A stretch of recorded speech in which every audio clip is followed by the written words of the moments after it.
Dai Gomes, duas perguntas suas aqui. Deixe-me recapitular. A primeira, você me pergunta, antes de iniciar um exercício físico na academia, o que você recomenda?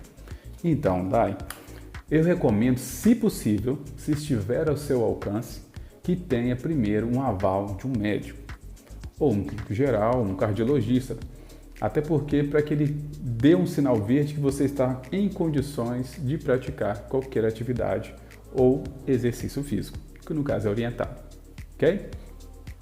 Se no caso não tiver, a maioria das academias hoje, antes de você iniciar atividades, elas sempre fazem uma anamnese, sempre fazem uma avaliação física, até para a gente ter uma noção de qual é o seu estado inicial. Dependendo dos resultados da avaliação, muitas vezes a gente pode estar encaminhando você a procurar um médico, ok? Um abraço!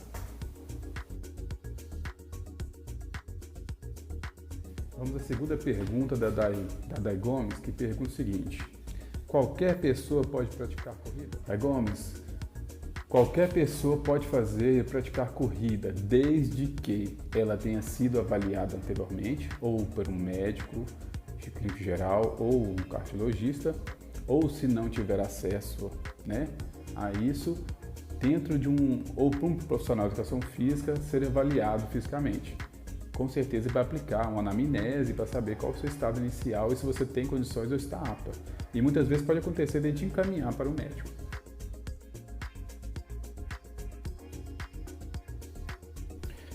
Cleusa Mendes, tudo bem, Cleusa? Pois é, Cleusa.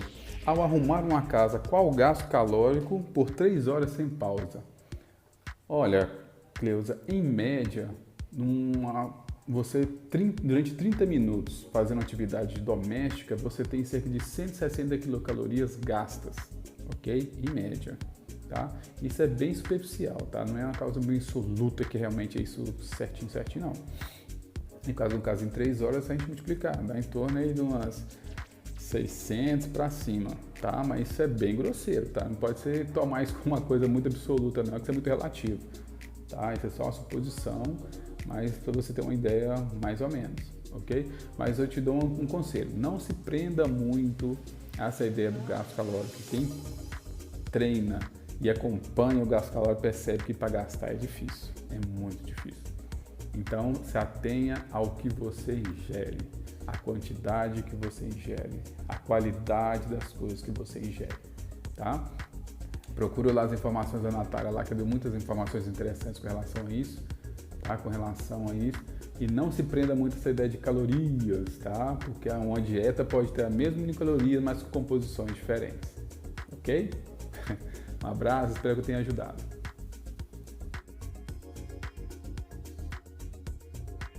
Alta Graziella, tudo bem, Graziella? Que pergunta top que você fez com relação à diabetes.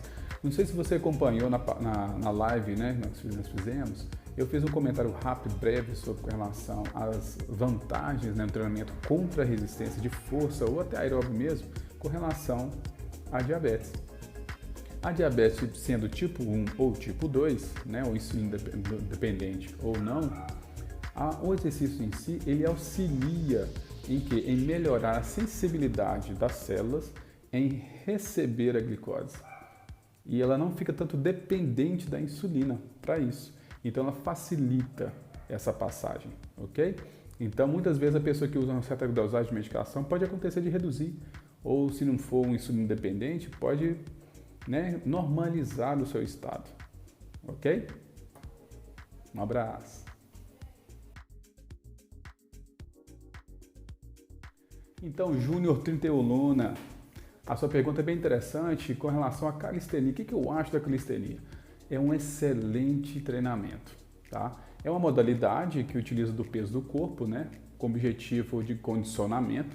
Pensa que a calistenia tem o objetivo principal de condicionamento físico geral, tá? Ele trabalha o condicionamento no seu geral, ok? Mas se atente a um detalhe, sempre preconize a técnica, tá? A pessoa com que vai estar te instruindo com relação ao treinamento dessa modalidade tem que estar muito atenta à técnica, até para poder reduzir os riscos de lesão, tá bom? Um abraço então.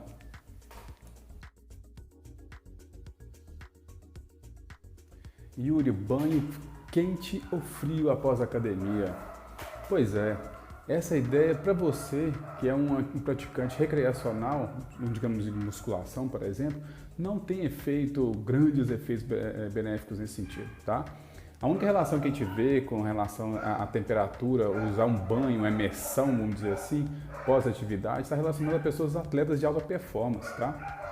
Jogadores de futebol, triatletas, que geralmente fazem atividades em alta intensidade, com desgaste tão grande, que eles precisam de fazer esse procedimento, né, que é uma metodologia de crioterapia, para poder conter um pouco os processos inflamatórios e ajudar na remoção de metabólicos que são produzidos com essa atividade de grande intensidade. Beleza? Então tome o seu banho normalmente, não se preocupe com isso, tá? Busque o que te dá conforto. Água ambiente ou água um pouco morna, o que seja. Ok? Um abraço!